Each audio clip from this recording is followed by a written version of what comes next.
Hi, everyone, and welcome to today's mindfulness meditation.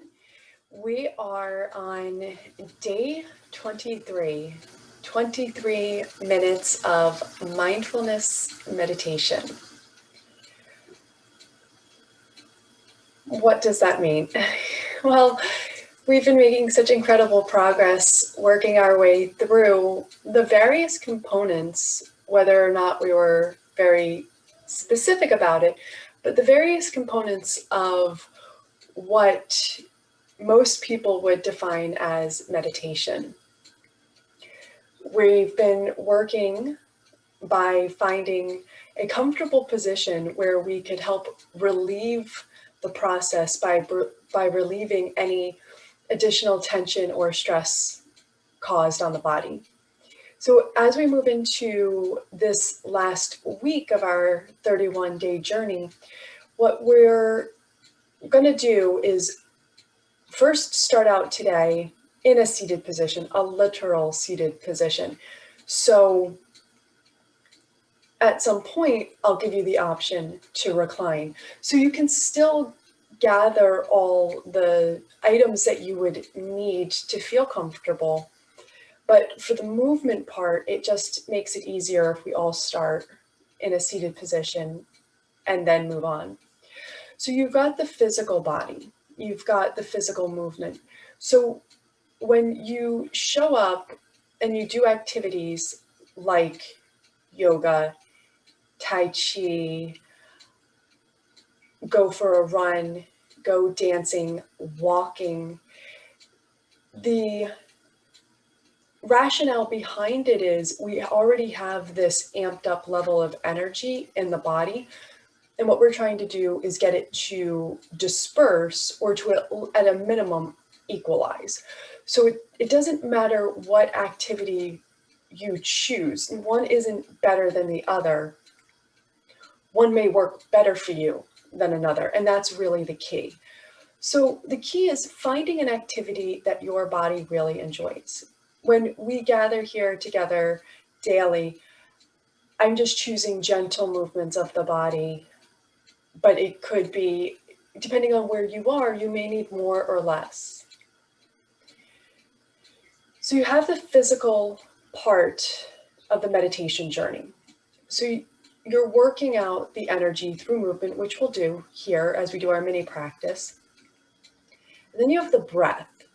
And the breath becomes, well, it's vital in general, but why it's part of the meditation process is many reasons, but the two main ones I'll point out is it works, again, as another way to help us determine where we are in our own individual process. It can tell us if we're feeling anxious or panicky. It can tell us if we need a little bit more exercise or if we need a little bit less. It can tell us if we're having one of those days where it's just going to be hard. And by hard, I mean, we're already like focused on a million other things, or we may even be agitated to the point of annoyed, where sitting and trying to do any sort of meditation for any length of time just is not going to happen at this moment. And so the breath really helps us determine what kind of experience we're going to have. It also helps us begin to focus on one thing instead of 100 things. So the breath is a really convenient and accessible tool to everyone when the mind starts going crazy, to say, well, if all I can do for the time that I have is just sit here and observe my breath, every time the mind decides to wander away and to think about something else, you can just gently say, I wonder what's going on with my breath. I wonder where that is. So it's a great tool to help us focus. So you've worked out the body. We're determining where we are energetically, and then we're beginning to focus. And so you can see this moving from the external world into, it's stepping into this internal space, which is what I think a lot of people envision when we talk about meditation, is that somehow we're going to get to a place where everything is just quiet and calm and there are no distractions. Cue my distraction. Here she is. Hello, good morning. Can you please come over here? Okay. And that's going to happen through life. Your kids, your spouse, your friends, your boss, your pet, they're going to come in right at the moment that they hear you're doing something, especially when you're sitting on the floor or lying down on the floor. So roll with it. And that really is sort of like what we're working for, right? Is this more equilibrium, more acceptance of the things that are happening around versus fighting against them. Okay, body, breath. And then we were working on the senses for the last 5 days. Why? Because the senses are our connection to the outside world. They're constantly bringing information in. So if we can work to train the senses to not ignore things that are happening, but to not be attached or so focused on them, it creates this ability to find that stillness. And if we were to continue on, we take in the senses, and then the next step is this focus, but without focusing on anything. It becomes this like no thing, which is really challenging. And then, or effortless concentration, I guess is how sometimes it's described. So we kind of know that we're in this space, but we're not really like bombarded by thoughts and sensations and stuff like that. We're just kind of like in this space. And then the last part of the journey for a general explanation of how how meditation in general works is this letting go and being able to begin to connect with another level of a part of ourselves that knows, that kind of knows what's going on, knows us, knows everything, and we've become just detached from. And that's what meditation is trying to help us do, is to reattach to this bigger knowing, the sense of knowing of ourselves. I just want to point out, this is also a really good reason why when people say they can't do meditation because of or they don't want to do yoga because of religious reasons, it's not religious, because think of it this way. We're not doing anything here that has anything to do with religion. It has everything to do with us coming to know ourselves, so that as we move on in our exploration of like what the rest of everything means, we know who we are, we know where we are in our lives, and we know what we're ready to accept and to believe versus what we're not. We don't become so susceptible to other people's thoughts or ideas of how things should be, because we know ourselves. We can show up as our authentic, like, just so you know, I'm Stephanie and this is who I am. Kind of a little bit of a tangent sidebar there, but it kind of popped in my head. So we're going to stop the 31-day journey really at like the senses and this slight pause at the end. And the reason why I'm bringing it up is because we do some movement, we do some breath work, we try to bring the senses in a little bit. And then there's a period of silence. And we're going to work to build that silence part up to the day 31.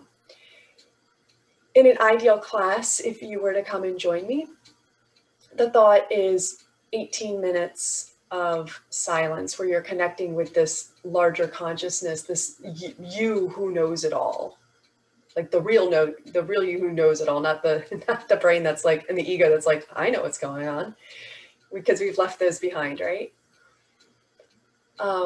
But we're not going to get to 18 minutes in this 31-day journey. So just know that that is what it is. And if you want to research why 18 minutes, there's lots of reasons why, but I highly recommend you read anything up on TED Talks. TED Talks have a complete formula that says no more than 18 minutes of their talks, and there's a reason why. Fascinating. So here we are, 7:10. Let's get started.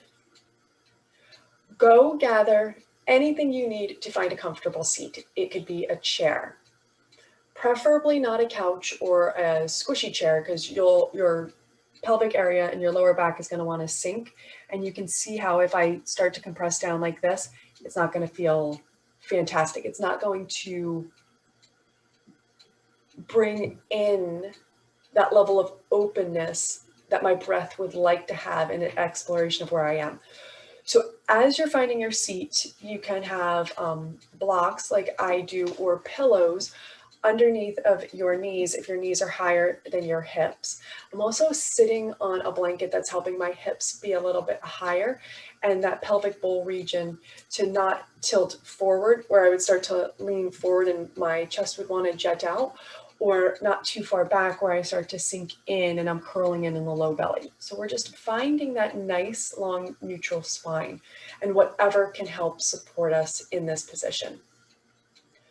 If you'd like a wall, if you choose to sit for the duration of our time here today, go ahead and prop yourself up near a wall, but don't be too close to it to begin with, because we are going to take some movement.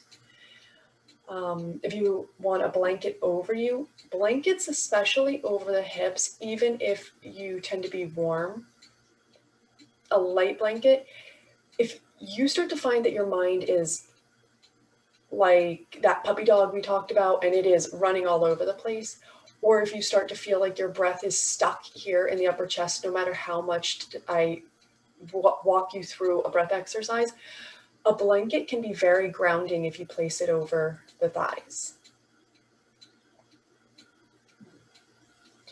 We're going to start with our palms down, another great calming and grounding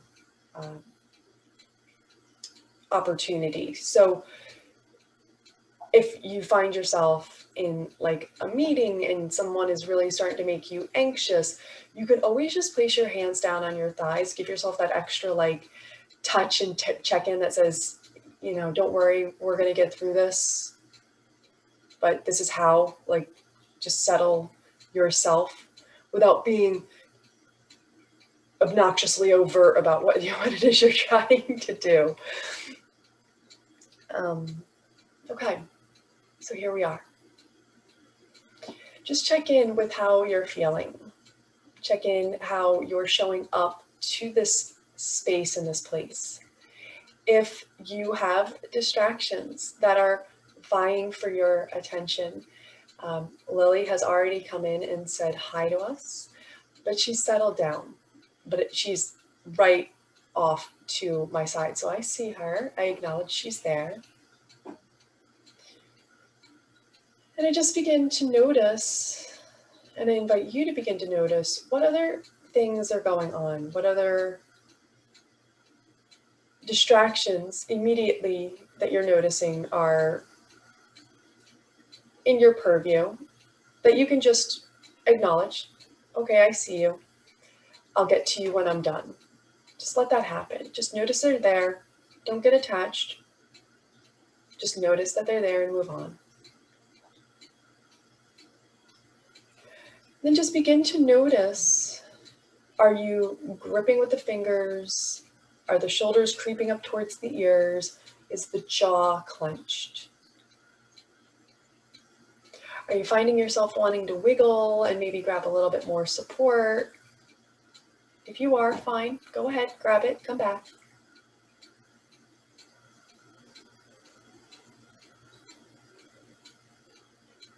And then as we begin to settle in, we'll just take some gentle movements. So giving ourselves space against anything we're sitting against. As you inhale, you can use your hands to gently just let the shoulders roll back. Let that chest rise a little bit. Maybe the chin starts to move up towards the ceiling and you gaze up. And with your exhale, you can begin to tuck that chin, hollow out the belly behind you. So connecting the movement with the breath, we can notice, do our movements move faster than our breath faster than our movements?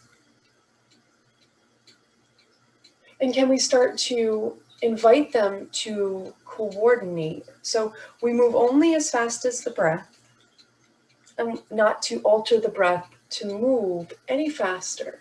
Let it just be what it is. And you may find at moments it wants to slow down and extend a little bit more. You may notice that the inhale is different than the exhale. So we're just working out the movements. Gentle extension and flexion of the spine, moving forward and back. And then coming back to a neutral position, we can just let one hand come forward, one hand come back. And instead of leaning over and wrenching to get to a twist, can you keep that low belly engaged and just maybe lead with the shoulders into a gentle twist to one side, doesn't matter what side. Whatever side you're twisting to, can you let your head gently stay neutral, meaning center, not neutral with the spine, or look over the opposite shoulder and just notice what that feels like. Just breathing a few breaths here. There's 6 movements to the spine. You have your forward, back, side to side, and then lengthening up. And so we're just going to bring our necks back to a neutral position, bring the torso back to a neutral position, and twist to the other side. So we've already moved our spines forward and back. As we inhale and we find that length, we can just gently with the exhale, we just move with what the body's initiating, finding that gentle twist from side to side, letting the head move out of it, bringing as far as we want, the chin to the other shoulder. It doesn't have to be big, grandiose movements. We're just warming up the spine. And then on an inhale, we unravel. So you may feel almost like a sponge where it's like squeezing, releasing in the twist. And then hands come down to the side. We'll let one hand float up and over, just so you can feel that lateral lengthening down one side of the body. And then just breathe in and notice what it feels like in the rib cages here. You may feel as like, wow, there's a lot of movement there. Or maybe you feel nothing. And it's fine because we're all showing up. Let that hand come down. We're all showing up differently. I don't know what happened to you before you turned on your device, and you don't know what happened here. So as we inhale, I can only show you what might feel really good for you today. And if it doesn't, let this be an observation, an exercise in just understanding where you are. And then come back to center. Let the hands rest palms up. And at this point, we're going to move into a breathing exercise, but we're going to work to observe the senses and where they are. So if you can, let the eyes close or the gaze be soft, but at a minimum, divert them from your device. The palms are open, the eyes are starting to soften, and now what I'd like you to do is to link movement and breath together by way of, as you inhale, slowly let the fingers curl in towards the palms. We're not going to give ourselves nail marks in the palms, and we're not going to make giant fists. We're just using this movement to observe the breath. So the fingers curl in on the inhale. As you exhale, let those fingers unfurl, extend out, and it doesn't have to be a long extension unless that feels really good and you want to feel the length in the fingertips. Inhale, bring those fingers back in.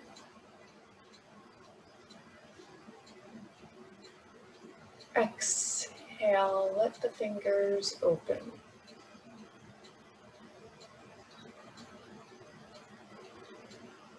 Inhale, fingers in.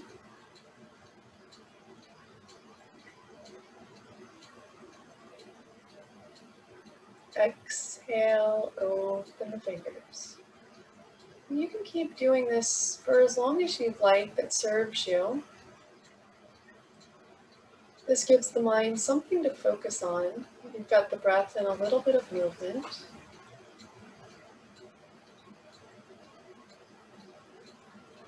Just notice what's happening to your internal landscape. The hands are a great reminder. If you're moving fast with the breath, your movements will be moving fast, and they may almost become borderline comical. So if you really keep the breath and the fingers moving at the same time, you might be able to encourage your breath to become more gentle, to soften, and in doing so, to lengthen.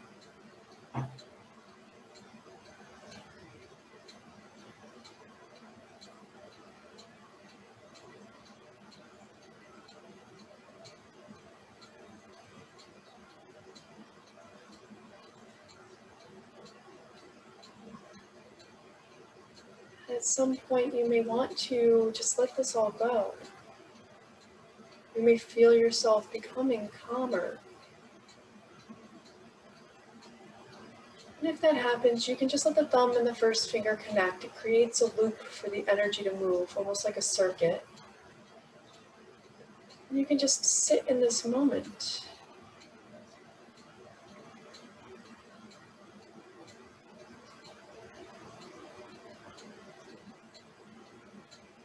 Just being here.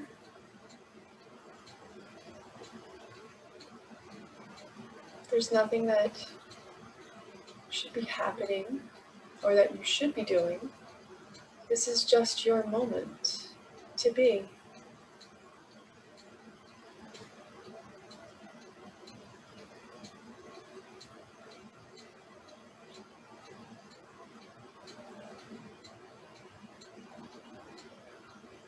If the mind starts to wander, you can re-engage the hands.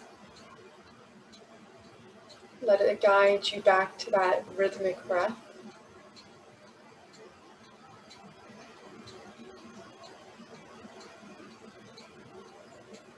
Or you can just imagine the thoughts as clouds, watching them move across the screen of your mind.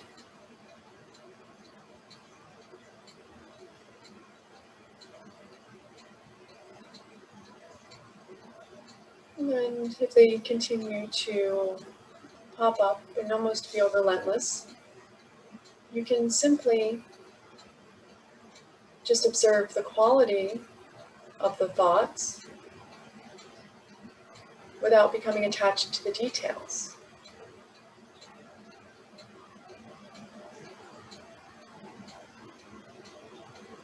And then let's begin to take a deeper inhale into the body, filling the body with breath. Open the mouth and just sigh it out. Gently tuck the chin towards your chest.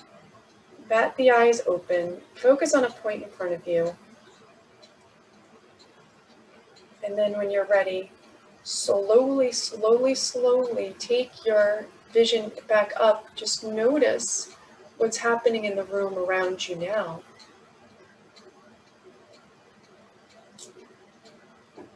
And you're done.